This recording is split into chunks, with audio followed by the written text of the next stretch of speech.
Bonjour à tous, ravi de vous accueillir aujourd'hui pour ce webinaire avec le CEO d'EcoStéril, Romain Dufrane. On va commencer par d'abord peut-être se présenter. Donc moi c'est Arnaud Hubert, chercheur chez Guberna dans le centre de gouvernance des PME. Je laisserai Romain se présenter juste après, mais je présente en quelques mots Guberna pour ceux qui éventuellement ne nous connaîtraient pas encore. Donc Guberna, c'est l'Institut des administrateurs de Belgique. Donc, notre mission principale, c'est d'améliorer et de promouvoir la bonne gouvernance au sein de tout type d'organisation, quelle qu'elle soit, des sociétés cotées jusqu'aux PME, comme aujourd'hui.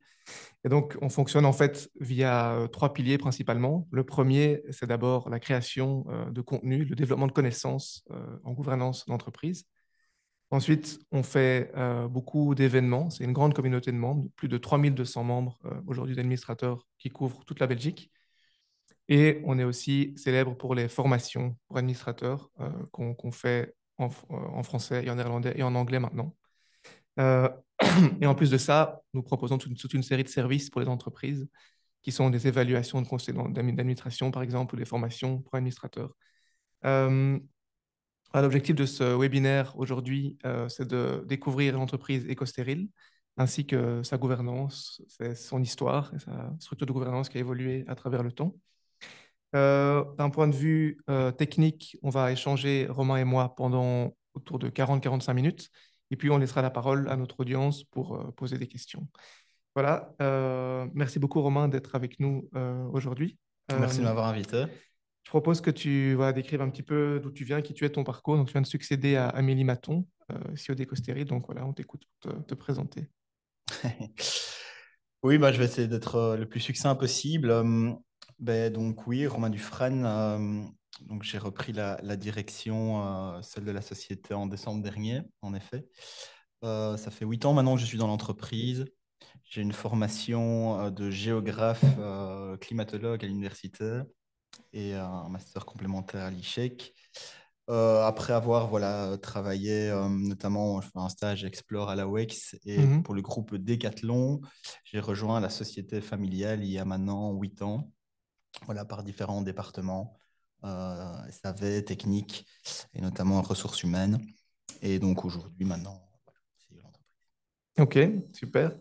Euh, et pour présenter un peu plus en détail EcoStéril, qui est donc une entreprise familiale, la troisième génération aujourd'hui avec toi, est-ce que tu peux nous donner un peu plus d'informations sur qu'est-ce que vous faites, vos activités, c'est quoi votre région d'activité, voilà un peu l'histoire de Oui, tout à l'entreprise. fait. Mais donc, tout le monde ne connaît pas notre histoire avant EcoStéril. Donc, la société est née en 1947, il y a 78 ans, si je ne me trompe pas, fondée par mon grand-père. Je représente la Mhm, troisième génération ici, en 47 après la guerre. Donc, mon grand-père, qui était ingénieur des mines, a développé dans les anciens charbonnages en fait, de l'époque, avait besoin d'un atelier d'outillage.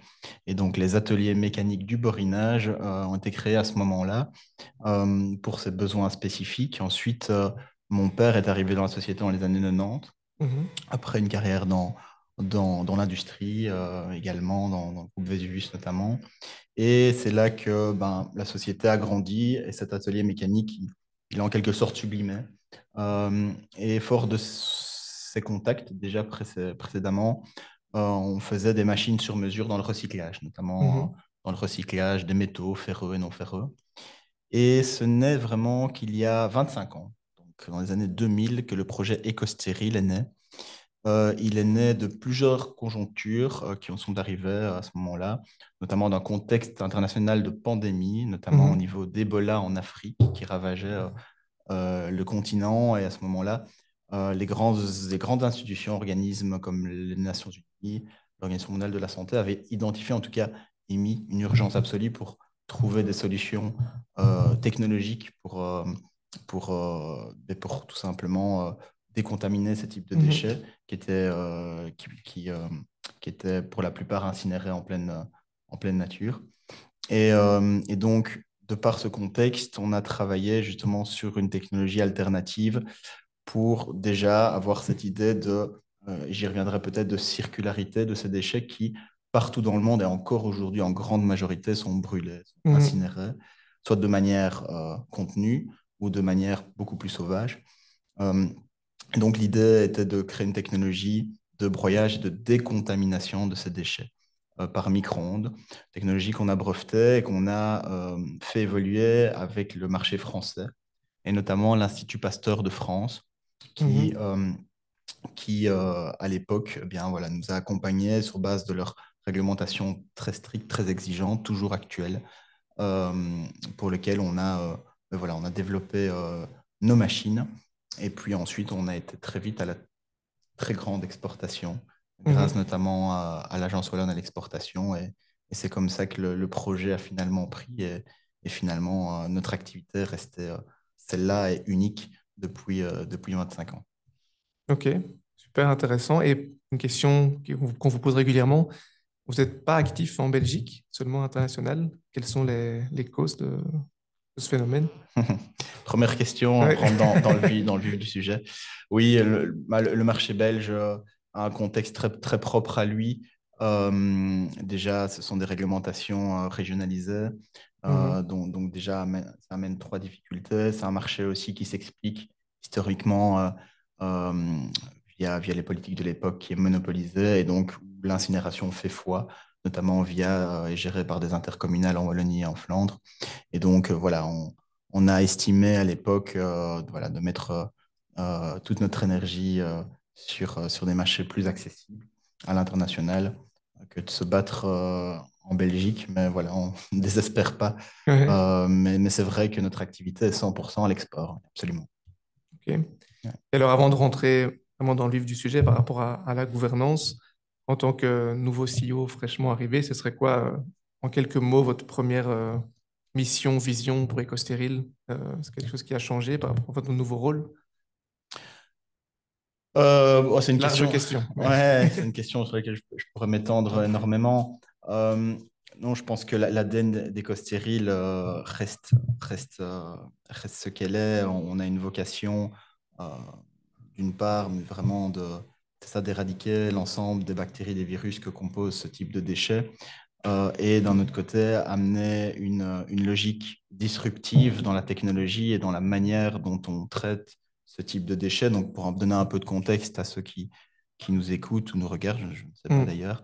Donc, les déchets hospitaliers infectieux, donc nos technologies décontaminent les déchets hospitaliers infectieux qui représentent en moyenne une vingtaine de pourcents de ce que génère un hôpital, dans tout ce qui est les seringues, tout ce qui est en Ok. contact avec un patient. Et donc, à cet égard, on a une volonté de créer une économie circulaire de ces déchets, donc de les réintroduire dans le circuit et de ne pas les détruire, de ne pas suivre ce qu'on appelle l'économie linéaire, c'est-à-dire les brûler. Hmm. Donc, il y a vraiment deux Et de le vecteurs de réutiliser dans le choix. milieu hospitalier ou ailleurs? Alors, il y a deux vecteurs. Voilà, je veux dire, il y a l'on-side, hein, donc pour les plus petites machines, euh, directement un traitement qui se fait in situ au sein de l'institut hospitalier.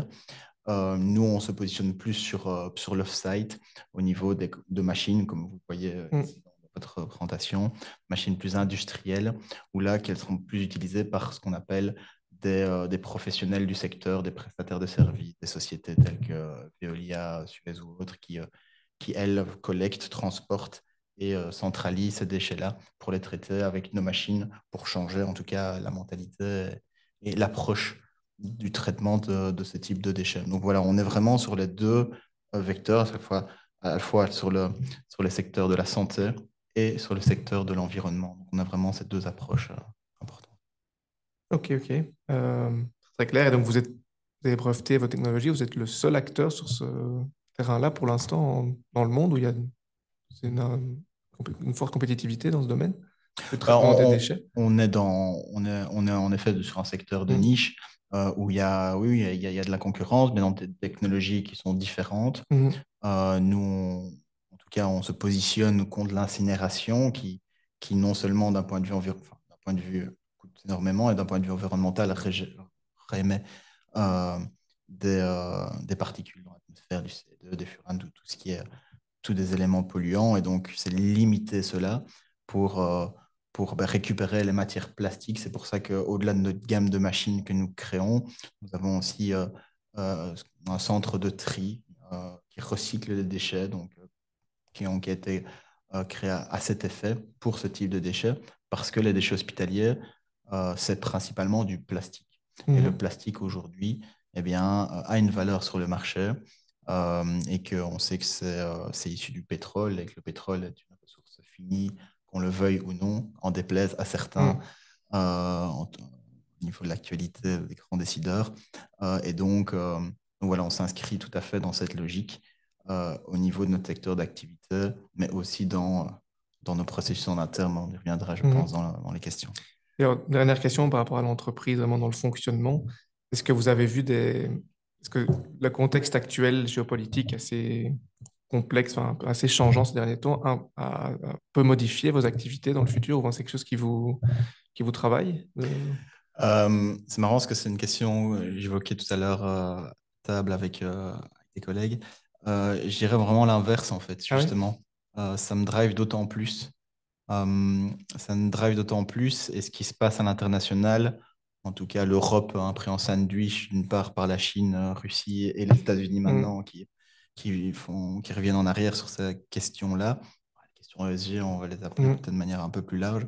Je trouve que le fait que l'Europe doit se démarquer et assumer qui elle est, et ses valeurs et sa culture, et donc ne pas justement s'imbriquer, recopier, ou en tout cas se mettre dans le moule Donc pour vous, c'est une des autres. opportunité, en fait, une Et façon c'est une vraie... d'assumer qui on est, que les valeurs Absolument, durables sont des choses à défendre plus que absolument, jamais. absolument, absolument. Et aujourd'hui, bon, je le vois, mais Mhm. effectivement, voilà, on ne voit pas en tout cas de ralentissement particulier dans d'autres pays internationaux. Les États-Unis est une Mhm. question, en effet, au vu de ce qui se passe, et des événements en cours. Mais, Vous mais êtes actif aux États-Unis aussi ou... non? on a des machines aux Ah États-Unis, oui, oui, tout à ok, fait. Pas énormément, mais oui, on est présent sur le ok. territoire. Super. Je propose qu'on plonge maintenant dans tout ce qui est vraiment gouvernance d'entreprise, Ouais, donc ouais. Guberna qui vous interviewe. Ma première question, c'est assez descriptive. Euh, c'est quoi la structure actuelle de gouvernance chez EcoStéril? Donc, voilà, quels sont les différents organes, comment ils interagissent entre eux? Voilà, est-ce que vous pouvez un peu nous décrire l'arbre d'EcoStéril, comment ça fonctionne? Oui, tout à fait. Bah, je débuterai d'abord pour dire, voilà, Gouberna est une grande institution, effectivement, qui a l'habitude d'interroger des plus grandes entreprises que la nôtre. Et donc, je tiens à souligner ici le caractère, voilà, humble de ce que je vais dire, avec peut-être décevoir certains, mais en tout cas, voilà, EcoStéril, on est une entreprise, une PME familiale Mhm, d'une cinquantaine de personnes. Donc, forcément, voilà, on est, on est, ça peut paraître paradoxal, mais effectivement, on a 78 ans d'existence, je viens de le dire, mais on a vraiment fait un chiffre d'activité donc, dans les années 2000 et on est vraiment dans nos process ici, voilà, dans une forme de croissance, d'accélération, un peu en mode startup scale-up. mhm, Et donc, quelque part, notre gouvernance aussi est assez récente, et donc avec son lot d'imperfections et aussi son lot de réflexion. Et donc, justement, c'est ça qui est intéressant, c'est que voilà, on a ici cette présence internationale avec bah, notre activité que je viens de décrire. Et donc, c'est justement le moment de mettre en place pas mal de choses, donc ils sont toujours en cours. mhm, Alors, on est passé d'une famille, donc là aujourd'hui, Ecostérile est géré, enfin en tout cas, mon père est toujours donc, président du conseil d'administration aujourd'hui. Mon frère en fait partie et mon frère s'occupe de tout ce qui est la représentation à l'international dans la participation dans l'ensemble des missions économiques et commerciales au niveau mission princière, royale, notamment aussi des grands rassemblements comme la COP. Donc mon frère a vraiment une belle connaissance du marché. Et on a vraiment grandi voilà, ensemble avec l'arrivée d'Amélie aussi en même temps qu'Olivier il y a plus de 16 ans. Donc, ils ont commencé. qui sont pas de la famille du coup, ces deux personnes-là. Olivier, mon Olivier, oui, oui, frère, Olivier.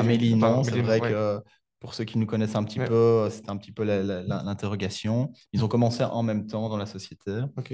Euh, Mon frère ayant ouvert rapidement une succursale au Canada pour le marché américain.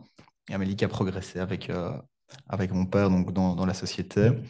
Moi, j'ai fait autre chose et je suis arrivé un peu plus tard. Et donc, c'est à ce moment-là, après, ben, voilà, qu'on a commencé un petit peu à se structurer, notamment en 2020.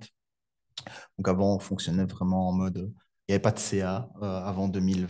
Enfin, il n'y avait pas de CA, Mhm. si, mais c'était assez succinct. Et avec la croissance de l'entreprise, eh bien, on a commencé, voilà, on s'est fait approcher forcément par différents organes, euh, différentes personnes. Et Wallonie Entreprendre et l'Invest de Mons-Borinage sont arrivés Mhm. conjointement avec une offre pour venir intégrer la société Ecostérile et intégrer notre conseil d'administration. Dans On l'actionnariat, à la base, il y a la famille et maintenant Wallonie Entreprendre. C'est les deux. Donc, en fait, il y a deux moments de Ok. changement. Le premier était en 2020, donc l'Invest de Mons-Borinage, qui nous accompagne d'ailleurs depuis toujours dans des financements, des crédits depuis toujours dans notre société. Euh, et Wallonie Entreprendre, ben voilà, ils sont tous les deux arrivés en disant ben, ça nous intéresse d'embarquer dans le Mhm. projet Ecostérile. Et donc, on a fait cette première étude avec eux, et donc ils sont arrivés à hauteur de 10% chacun. Ok, donc ils ont pris Euh, des parts et ils dans ont pris des l'entreprise, parts quoi. Ok. par achat d'actions, en effet, dans l'entreprise, avec un siège au CA. Ok. Euh, Et ça a été difficile de les intégrer, en tout cas de sortir du cadre purement familial. on a pris ça vraiment, on s'est évidemment questionné en Ouais. interne, on a pris ça comme une vraie opportunité double. La première, c'était vraiment de garantir un enracinement régional, slash national, mais vraiment de se dire, voilà, on reste belge, wallon dans la société, quoi qu'il arrive.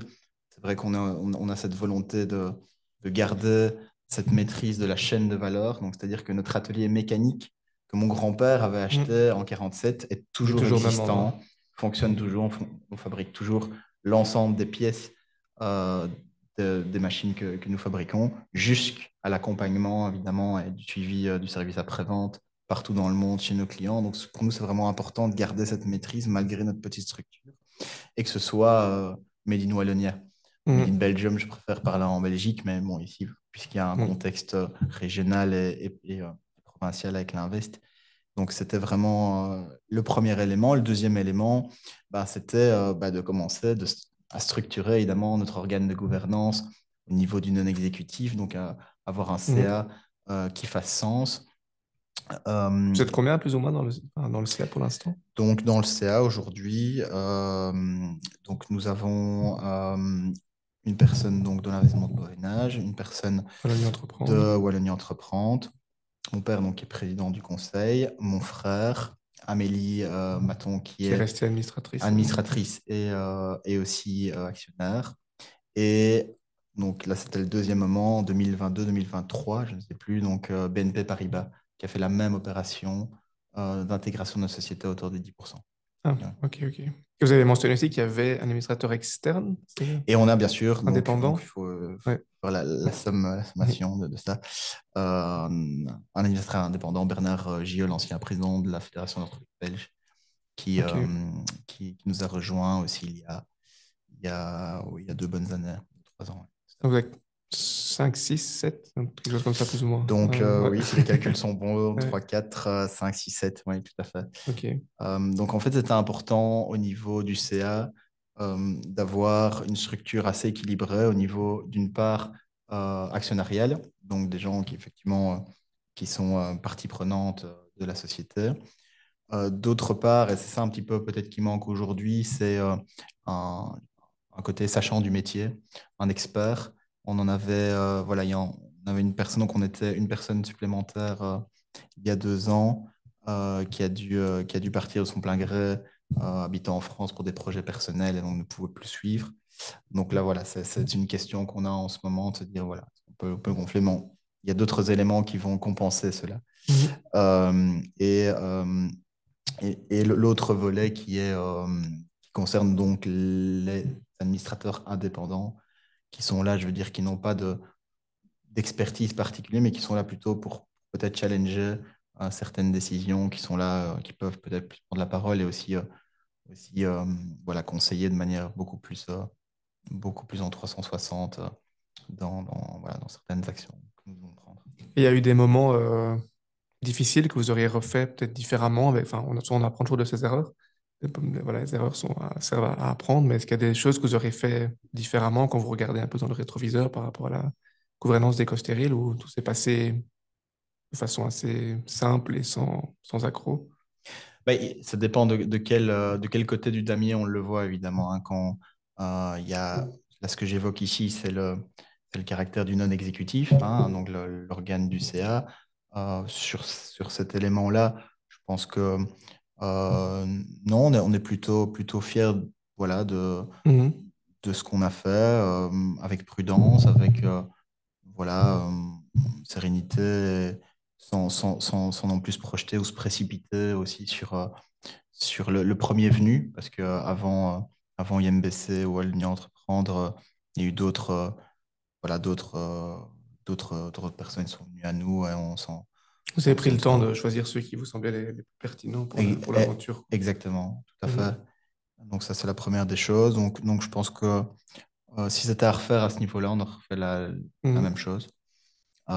Et puis, bon, il y a l'autre volet là qui est plus au niveau de la gouvernance de l'organe exécutif, où là, bah oui, il y a qui dit une entreprise en croissance de notre taille avec des changements, ici en plus récents, bah, apporte son lot de challenges Mhm. et, voilà, de défis. Donc oui, il y a forcément les questionnements, ils sont permanents ça, au niveau de l'exécutif. C'est logique. Et pour le conseil, c'est quoi vos visions futures, ces axes d'amélioration? Enfin, qu'est-ce qui va encore se passer éventuellement dans le futur, dans la modification de la structure de gouvernance? Il y a des plans qui sont élaborés ou des idées d'amélioration?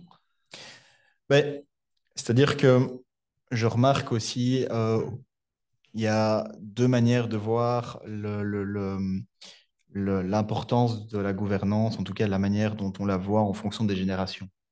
Mhm. Euh, c'est une question que je discute beaucoup aussi avec mon père, qui est président du CA, euh, voilà, qui va avoir, je le salue s'il m'écoute, je ne pense pas qu'il est Mhm. en Afrique en ce moment, qui a 74 ans, et moi donc qui ai 36 ans. Et donc la manière dont on voit euh, l'objectif d'un conseil d'administration, si on reste sur cet organe-là, n'est pas la même. Et ça, c'est très important parce qu'en fait, effectivement, on dit souvent un CEO et son président, ça doit être évidemment très lié, notamment sur les sujets. Et ce que nous sommes, normalement, c'est la personne avec qui je peux, au-delà de l'aspect familial, c'est Oui. la personne avec laquelle je, je discute le plus. Mais par moment, forcément, avec la différence de génération aussi de notre vécu, qui n'est pas la même, ben, par moment, on a des attentes qui ne sont pas les mêmes. Et typiquement, c'est une phrase qui me reste beaucoup d'Antoine Maillot, qui fait partie des organes de gouvernance, notamment des Mulliers, Mhm. euh, qui, dans le cas d'une expertise APM que j'ai pu suivre, qui disait cette phrase, le CA, on est là pour donc dans un CA, on est là pour se rendre compte, ne pas rendre des comptes. Mhm. Et c'est tout à fait vrai, en fait. Un CA, on n'est pas là pour quelque part faire en sorte que ben voilà, tout se passe bien, ou montrer que aux actionnaires, aux autres qu'on a, entre guillemets, euh, voilà, qu'ils ont fait le bon choix, que tout se passe bien, que tout, voilà un petit peu le, la picture de l'entreprise. Parce que part du principe qu'un CA, ça réunit des personnes, c'est un moment important, mis dans l'agenda, qui est extrêmement précieux. Et donc, on doit retirer un maximum de CA. Et donc, la préparation est fondamentale. Et les Mhm. questions de l'exécutif et donc voilà, du CIO avec son président doivent être vraiment très, euh, très en lien pour que le CA vraiment vienne apporter ses inputs face à ces challenges et ces questions, soit de valider ou challenger Mhm. ou au contraire, Et c'est vraiment le rôle d'un CS, c'est de challenger le comité exécutif et de poser les bonnes questions et de... Ouais. voilà, c'est vraiment capital. Et donc, c'est vrai que le temps d'un CA, c'est pas toujours, on n'a pas toujours, toujours aujourd'hui, toujours voilà, l'opportunité d'évoquer l'ensemble des sujets nécessaires. Et donc, je pense qu'au-delà du formalisme Mhm. voilà, du minimum du nombre de CA qui doit être tenu. Il ne faut pas hésiter, en tout cas au niveau de l'exécutif, et c'est comme ça maintenant que moi je le prends en tant que CEO, de provoquer des mini CA, même sur le pouce, même en 30 minutes avant un petit déjeuner sur une question voilà, qui me vient, qui se pose à moi. Et, et ça, c'est ça aussi le fait d'avoir La proximité. une proximité, tout à fait, qui est une des valeurs, des 4 valeurs d'Éco-Stéril. Et c'est, voilà, société familiale, pas pour rien, mais Mhm. vraiment aussi. Ça doit aider aussi le fait que ce soit votre père. J'imagine que la famille simplifie aussi Enfin, ça pourrait rendre plus difficile dans certains cas aussi. Alors, Mais tout à ouais. fait, ça aide, mais c'est aussi une difficulté. Mhm. Et ça, de manière générale, c'est la capacité, peut-être en répondant aussi à la question sur à refaire, enfin, je sais pas où les éléments qu'on aurait pu faire de mieux, mais qu'on a fait aussi par la suite, c'est la capacité à savoir mettre la bonne casquette Mhm. lorsqu'on s'adresse à une personne, lorsqu'on s'adresse à l'autre, et pour véritablement dans l'intérêt de l'organisation. Et donc, on peut facilement remettre la casquette de père-fils ou mettre la casquette que sais-je. Et c'est ça cette discipline, en fait, l'apprentissage, cette Mhm. discipline lors d'un sujet, lors d'une réunion spécifique. Ok, je sais pourquoi, en tant que qui et pourquoi je suis là. Et dans le but de faire avancer, évidemment, les décisions, les actions, et donc l'objectif de la réunion, l'objectif du sujet du CA. Mhm. Et c'est vrai que si on n'est pas drillé à ça, si on n'est pas formé, en tout cas si on voilà, on n'a pas ce réflexe, cette culture de savoir à quelle casquette je m'adresse et comment je le fais, c'est pas, c'est pas toujours facile. Et on est en famille, Mhm. c'est pas toujours simple, en effet. Donc, c'est important qu'il y ait une personne intermédiaire qui puisse vraiment nous prendre conscience de ça à chaque fois et qui puisse un peu nous coacher. Et une question qui m'intéresse aussi, est-ce que c'est une question, je pense, qui taraude parfois les dirigeants de PME, quand on s'ouvre à l'actionnariat externe, d'investisseurs externes qui vont prendre des parts d'entreprise, est-ce qu'il y a parfois, enfin, on entend souvent il y a une peur de perdre le contrôle, de dénaturer la vision de l'entreprise. Est-ce que quand vous avez ouvert votre capital, tout ça a été bien mis sur papier, discuté, j'imagine, avant de les faire entrer et que ça n'a pas du tout dénaturé vos objectifs de durabilité? Là, c'est une Ouais, question qui se pose souvent chez les PME. Est-ce que je m'ouvre, mais totalement. j'ai peur de, du coup, dénaturer mon projet, quoi. Bah, déjà, pour nous, un, c'était un deal breaker si voilà, il y avait éventuellement un fonds d'investissement qui venait. Voilà, nous, on vient, mais attention, Pour sortir du cash le plus rapidement possible. voilà, avec un cash out rapide Mhm. en quelques années. On ne voulait surtout pas avoir quelqu'un qui vienne, pas dans le sens de nous donner la leçon, mais vraiment venir nous presser, en fait. Voilà, Mhm. dire, bah, on a la chance d'être boîte familiale, on a les rênes et le but est vraiment de garder cette sérénité qui a fait notre force aussi. Et Mhm. en choisissant ben voilà, les personnes qui sont aujourd'hui autour de la table et partie prenante de l'entreprise, ben, c'était vraiment, elles s'inscrivaient sur du long terme. Et Mhm. c'était ça qui nous a séduit.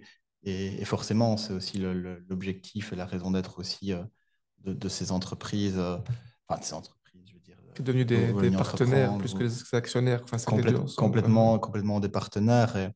Et la question peut-être qui est pour certains, pourquoi BNP, qui est venu aussi par après, euh, mais notamment BNP, notre premier partenaire, qui nous a permis de construire notamment des projets importants à l'étranger, à Mhm. l'international, et notamment dans l'export finance, pour lequel il y a une expertise. Et donc, il y avait une logique aussi de renforcer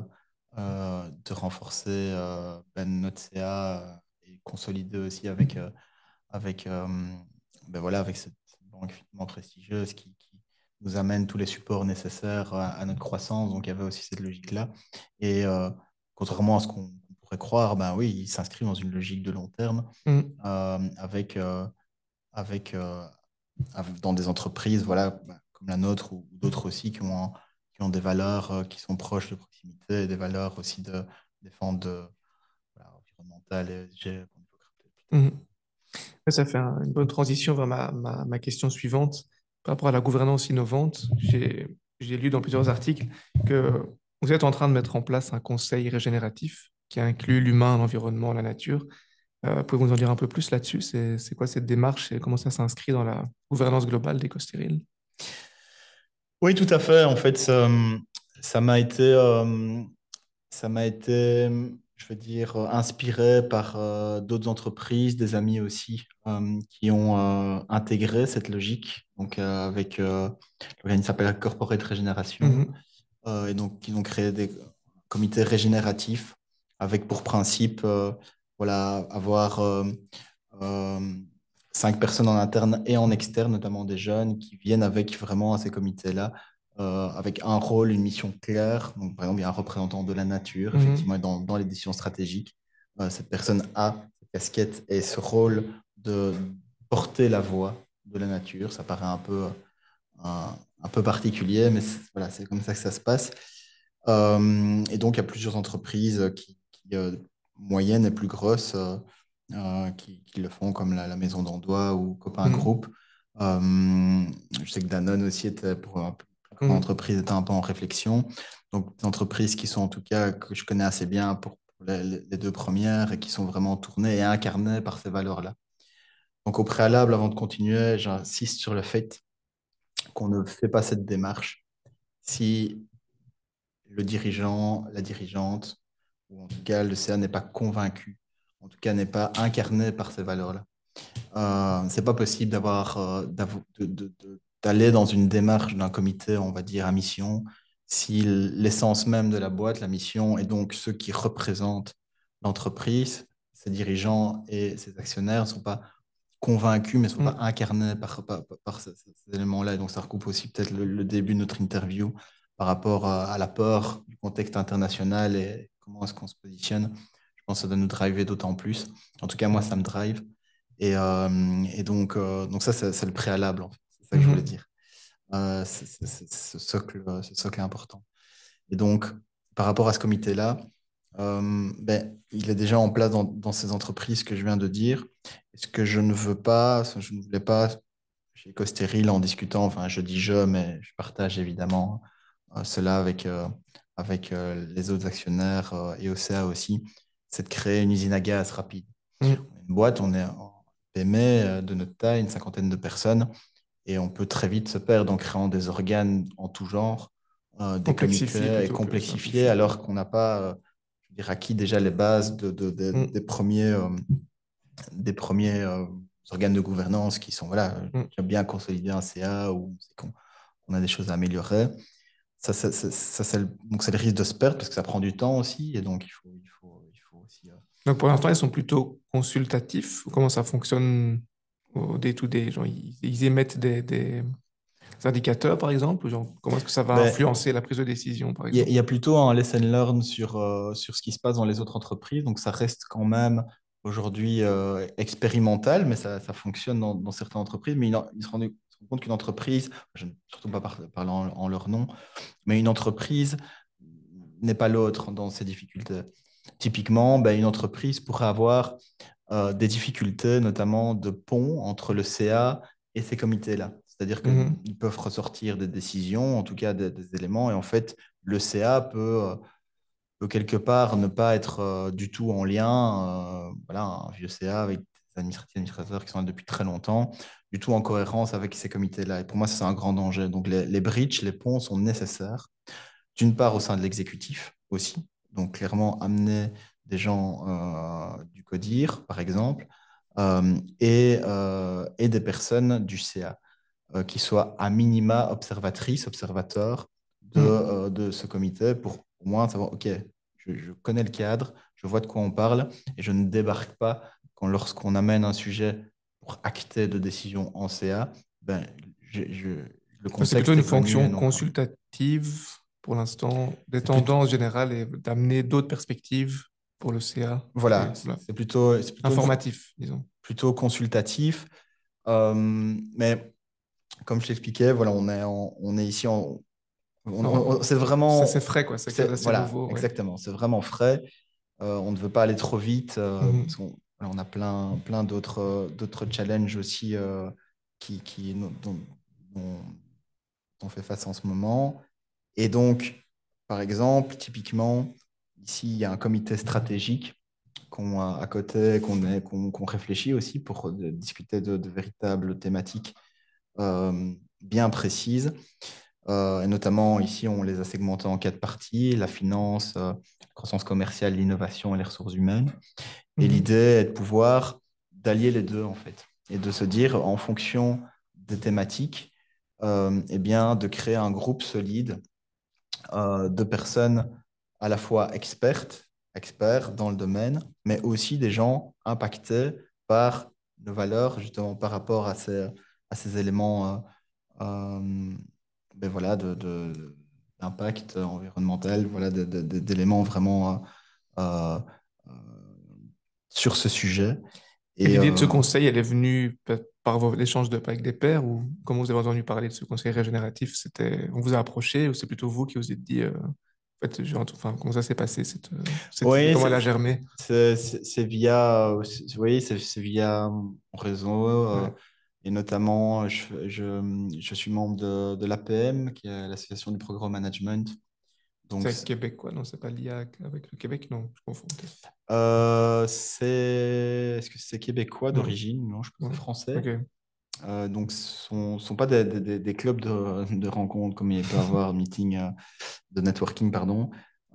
C'est vraiment, il y en a quand même quelques-uns en Belgique, il y a plusieurs groupes à Bruxelles.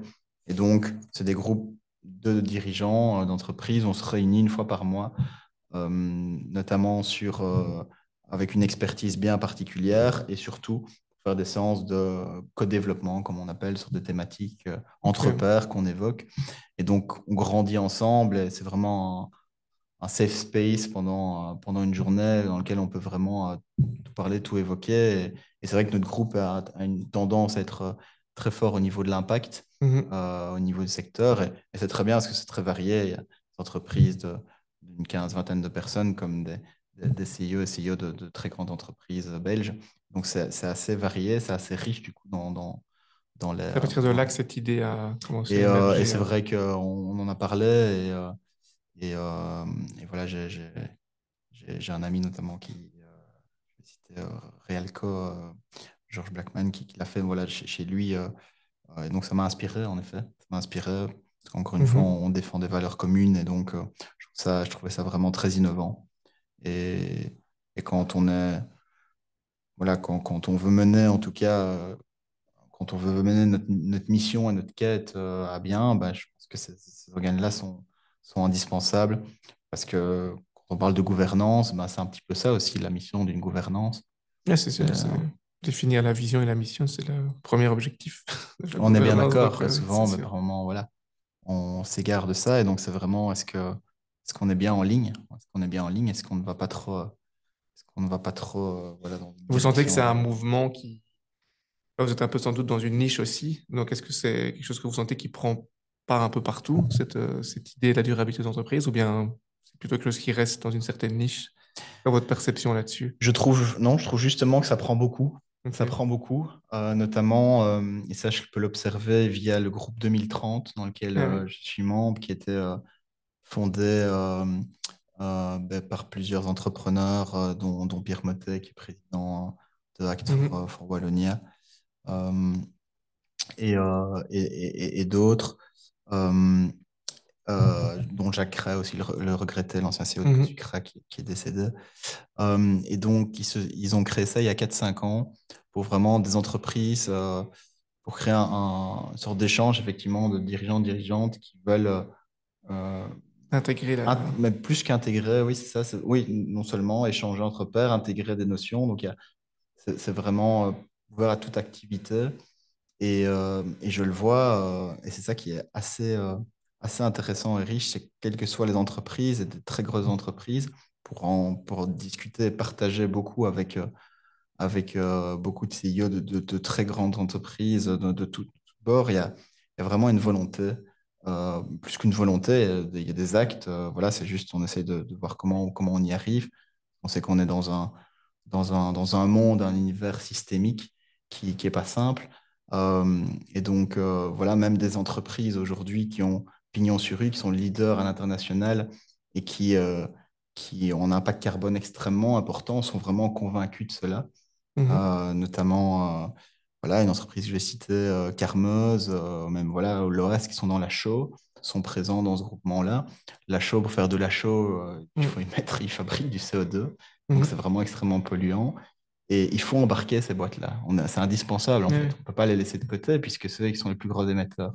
Et quand je vois ben, qu'à à leur tête, voilà, les dirigeants veulent vraiment faire changer les choses, mais c'est pas simple pour tout ce que ça implique, Mhm. évidemment. Ben, moi, ça me donne espoir. Ça me donne vraiment espoir. Euh, mais bon, voilà, on sait que la Belgique, en tout Ça cas reste un notre région, petit pays. un petit pays, mais voilà, c'est comme ça qu'on commence. C'est comme ça qu'on. Et vous échangez aussi avec des pairs de façon internationale sur ce thème-là? Ou vous entendez parler de ça aussi en France ou aux Pays-Bas, en Allemagne? Oui, bah forcément, bah Ouais. dans les experts aussi, avec la France ou la Suisse, il y a pas mal de Mm. proximité. Et puis aussi, on est au siège de l'Europe. Et donc, on a Mm. pas mal de chances de recevoir aussi de nombreux experts en la matière. Euh, pour Éco-Stérile, c'est vrai que ben, de par notre présence à l'international et avec tous nos interlocuteurs, oui, on fait écho, il y a de la résonance. Alors c'est vrai que ben, on est présent dans certains pays où c'est sûr que peut-être certains clients le font peut-être pour d'autres critères, pour d'autres raisons. Le fait de changer, en tout cas, par exemple, de travailler avec nous. Euh, mais en tout cas, je pense on a une mission, une vraie mission de voir répandre. Alors, je ne veux pas être évangélique hein, ici, hein, répandre la bonne parole Mm. comme à l'église, mais je pense qu'on est entre personnes intelligentes qui réussissent des choses. Donc, voilà. Euh, il y a cet élément qui arrive aussi, qui n'est pas de moi, qui vient d'Olivier Amand, Mm. euh, qui On l'a reçu s'appelle. chez Gubernat l'année Ah ben passée. voilà, Ouais. voilà. Donc, la grande théorie, la robustesse, hein, Ouais, donc ouais. c'est vraiment ça qu'il évoque. Ben, c'est vraiment dans ce chemin dans lequel je m'inscris. Et c'est vraiment ça. Et donc, on n'est plus Dans la dans la performance. performance pure. Mm. Performance, c'est souvent derrière la performance financière. Euh, Il y a d'autres il y a paramètres qui d'autres entrent en jeu il y a pour d'autres rester paramètres, durable, ouais, quoi. exactement. Je ne vais pas enfin, voilà, vous Mm. apprendre quelque chose, mais peut-être pour Ah certaines oui. personnes qui On nous écoutent. conseille son livre d'ailleurs, Oui, oui, il y en a également. plusieurs, mais ouais, Ouais. il est extrêmement intéressant. Ouais. On va bientôt passer à la session des questions-réponses, pas encore tout de suite, mais donc si vous avez des questions, n'hésitez pas à déjà les préparer. Mon collègue Sander va les monitorer, les gérer, me les envoyer. Peut-être une dernière question avant de passer au Q&A. C'est une question qu'on a discuté déjà un peu en off, mais c'est la question du code BEUS. Donc, le code BEUS, c'est le code de gouvernance pour sociétés non cotées en Belgique, pour lequel Gubernat a contribué à l'améliorer. Donc, d'abord, la première question, c'est, vous en avez déjà entendu parler ou c'est apparemment assez neuf pour vous?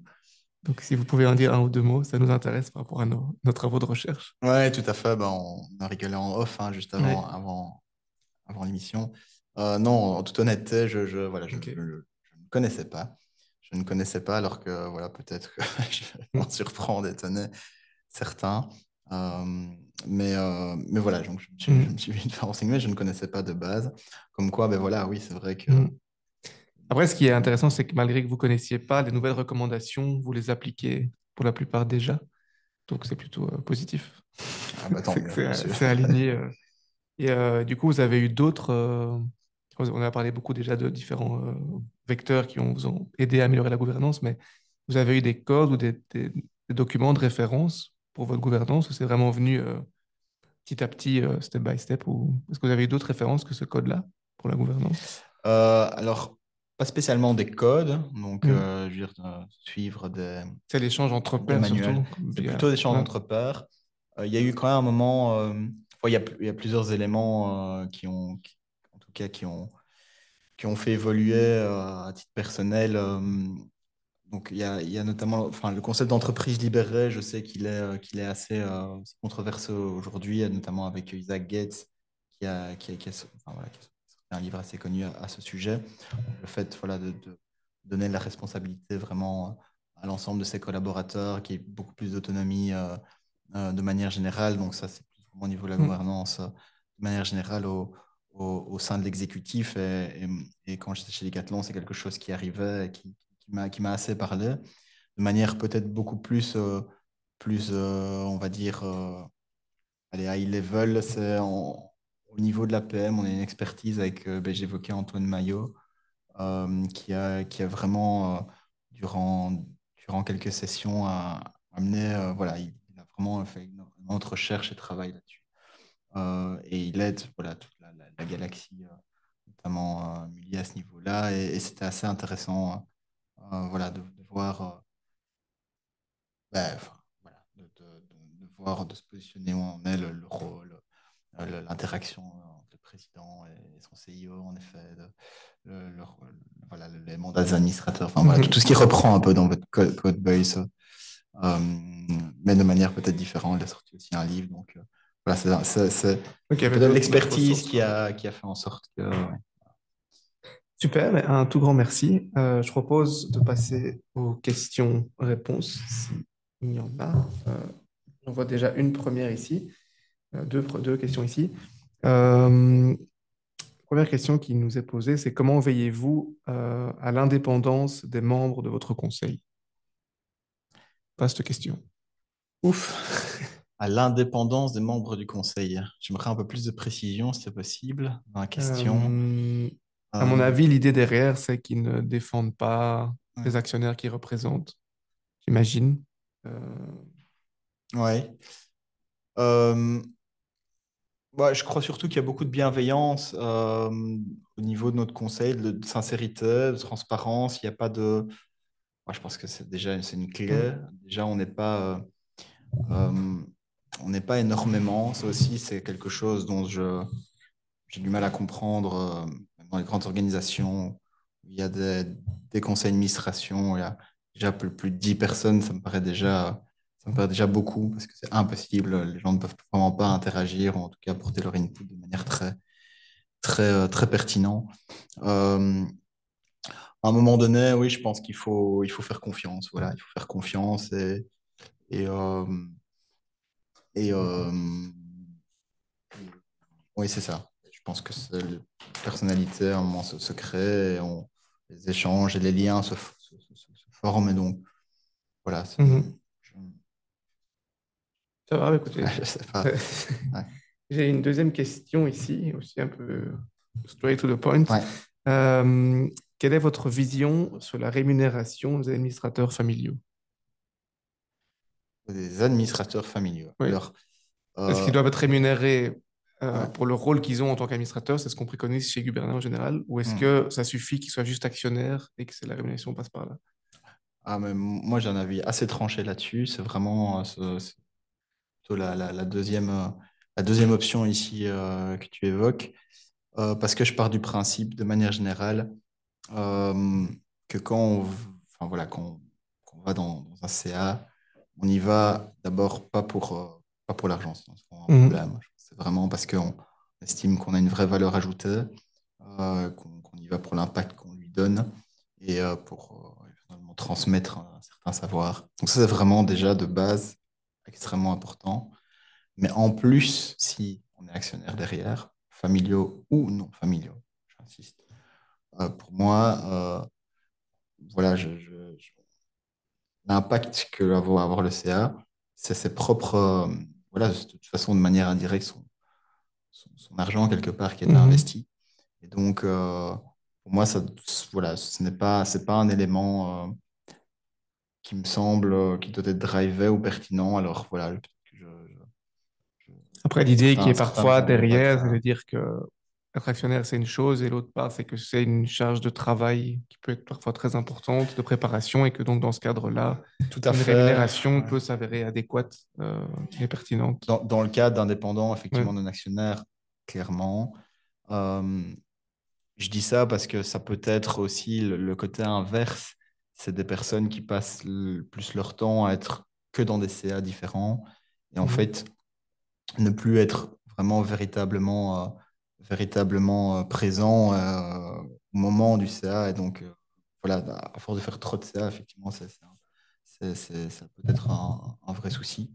Euh, Maintenant, maintenant, ça dépend, enfin oui, évidemment, ça dépend de son activité première en général Mm, au niveau, au niveau des personnes, mais voilà, en tout cas, moi, je suis pas convaincu que c'est ça. Je pense qu'il doit avoir un minimum. En tout cas, c'est clair, il doit au moins avoir une espèce que des frais de déplacement ou mhm, autre chose, mais en tout cas, je suis moi-même administrateur dans d'autres sociétés. Avec le temps que j'ai, mm, tous le temps que nous avons, ben, moi, la question, c'est plutôt pourquoi j'y vais, en fait. Pourquoi je continue alors que finalement, ben voilà, c'est du temps que je n'octroie pas dans ma société. Et j'y vais parce que je vais y chercher quelque chose aussi à titre mm, personnel. Et ce que je vais écouter, ce que je vais entendre, me sert aussi pour moi au sein de l'exécutif, mais aussi au sein du CA. Je suis incroyablement surpris par la force de certaines petites boîtes sur le côté, euh, le côté exigeant et le côté très bon, en fait, la préparation des CA versus de sociétés qui sont plus grandes ou dans lesquelles c'est un peu moins cela, même de mm, nous-mêmes. Et donc, finalement, c'est une forme d'échange. Et donc, voilà, on leur apporte notre savoir et notre feedback et nos questionnements, nos challenges. Et puis, d'un autre côté aussi, il y a, voilà, si on vient sur une société pour l'argent, ou en tout cas, bah, moi, je pense que c'est que finalement, on perd on considère que la société n'est plus celle, enfin, en tout cas, je pense qu'on peut quitter toute société à un moment mm, donné, se dire, ben voilà, celle-là, finalement, j'y vais avec des pieds de plomb, quoi. J'y vais, pourquoi est-ce que j'y mm, vais? Bah, vraiment, on se pose cette question-là, je pense qu'il faut en sortir. Et ça doit être une activité complémentaire, voilà, et pas une activité principale. C'est pour ça que la question de la rémunération, je la mets vraiment pas au premier plan, parce que qui dit complémentaire doit nous enrichir sur autre mm, chose. Souvent, quand on est en SCA, c'est qu'on a une activité dans laquelle voilà, on n'a pas besoin d'être dans des SCA pour vivre, entre guillemets. mhm. Donc, voilà, c'était juste dans ce raisonnement-là. Ah, c'est très clair. On a encore une troisième question ici. Est-ce que vous avez mis en place un pacte d'actionnaires? Comment sont déroulées les discussions et échanges? Et vous êtes-vous fait accompagner? On a un pacte, effectivement, qu'on a mis en place en 2020, donc, avec IMBC et Wallonie Entreprendre. Et Mhm. donc, oui, on a mis ça en place forcément à leur arrivée, qu'on a dupliqué après l'intégration de BNP, en effet. Ici, une autre question au niveau de la famille, nous n'avons pas encore fait ça. Ok. Nous ne sommes pas beaucoup, pas, voilà. Ok. Donc, mais c'est quelque chose qui se discute, en effet. Sander, on n'a pas d'autres questions, je pense. Non. Alors, deux petites choses enfin, une petite chose avant de terminer. Si vous aviez, de façon très résumée, un ou deux conseils à donner aux entreprises pour améliorer leur gouvernance, pour vous suivre dans cette voie de durabilité, qu'est-ce que vous leur conseillerez de faire? Qui suis-je pour donner des Ouais. conseils à ce niveau? Un CEO Non. d'une PME. Ouais, voilà, voilà, je préfère ça. Euh, oui, je pense surtout pour ceux qui se sentent en tout cas en manque d'outils, qui se sentent éloignés de ces questions parce que c'est pas leur business, parce qu'ils n'ont pas le temps, parce que voilà, ils savent pas comment s'y prendre. Allez allez chercher, en tout cas, faites-vous aider, allez chercher l'information. Maintenant, il y a énormément d'organismes qui sont extrêmement pertinents, extrêmement bons dans l'accompagnement, notamment de, voilà, on sait bien que tout démarre déjà par une comptabilité carbone, un bilan Mm, carbone. En fait, qu'est-ce que ma, ma société rejette en termes, c'est quoi son impact environnemental? Puis ensuite, il y a le rapport RSE, responsabilité mm, sociétale, entreprise, où là débouche d'actions concrètes. Donc ça, il y a pas mal d'organismes qui sont là pour aider. Donc ça, je conseillerais vraiment de se faire aider, d'échanger entre pairs. Et donc j'évoquais ici un organisme qui est donc 2030, mais il y en a d'autres. Et peut-être celle qui est, en tout cas, moi qui m'anime énormément au niveau des stériles. Il y en a aujourd'hui 25 en Wallonie, il y en a énormément qui vont arriver. C'est le label Bicorp, mm, qui est un label international et qui n'est pas seulement un label pour se dire, voilà, c'est bon, Cocorico, j'ai le label et on peut maintenant faire une belle campagne de com et c'est fini. Non, c'est vraiment un label qui challenge au quotidien et qui fait en sorte qu'on doit vraiment s'améliorer sur l'ensemble des leviers euh, autour voilà, que ce soit l'humain, l'environnement ou de la gouvernance de manière générale. Et donc, voilà, j'invite la société peut-être à se renseigner là-dessus. C'est un chemin, ça prend du temps, mais encore une fois, il y a des experts qui peuvent aider là-dessus pour le faire. Et c'est un bon socle, c'est une bonne bible de chevet en tout cas pour driver son entreprise, savoir Mhm. vers où elle va. Et donc de mettre, et c'est ce qu'on essaie chez Ecostéril en tout cas, c'est vraiment de même palier au niveau des objectifs et la vision de l'entreprise. Ben voilà, l'ensemble des, je vais, enfin, voilà, je vais synthétiser l'ensemble des 3 P, le people, le planète, le profit sur le même niveau. Mhm. Et donc dupliquer voilà, sur des objectifs très concrets, mais qui a un poids identique, en fait. Et on sait que souvent, bah, voilà, la profitabilité revient souvent derrière, mais Il y a une juste question qui pas vient faux. de pop-up sur ce sujet-là, Ouais. sur c'est quoi l'équilibre entre les trois? Comment on fait pour avoir justement cet équilibre du même poids entre les trois dimensions? C'est pas parfois compliqué parce que le financier reprend pas le dessus quand les choses vont mal, par exemple, ou qu'il y a des choix à faire. Comment on équilibre ce choix? Ouais, tout à fait. C'est une question, c'est une très bonne question et qui est souvent évoquée. Euh, je pense que ça doit être véritablement inscrit dans la vision de l'entreprise à part égale. Et donc, c'est à tort de penser qu'un élément, l'investissement dans l'humain, par exemple, enfin, j'ai plein d'exemples qui peuvent me venir en tête, mais on n'a plus trop de temps, mais dans l'humain est une ligne de coût. Euh, euh, et en fait, il faut le voir vraiment comme un chemin sur du long terme. Euh, voilà, il y a plein de leviers. L'actionnariat salarié, on n'a pas évoqué, mais il y Mhm. a plein de leviers possibles à faire qui, in fine, derrière, fidélisent les collaborateurs. euh, Vraiment aussi travailler aussi voilà, sur la rétention des talents, le recrutement des bons profils euh, et fait en sorte que voilà, l'entreprise prend de la valeur de manière générale. C'est pas uniquement sur le volet purement Mhm. commercial, mais voilà, c'est un effet boule de neige positif.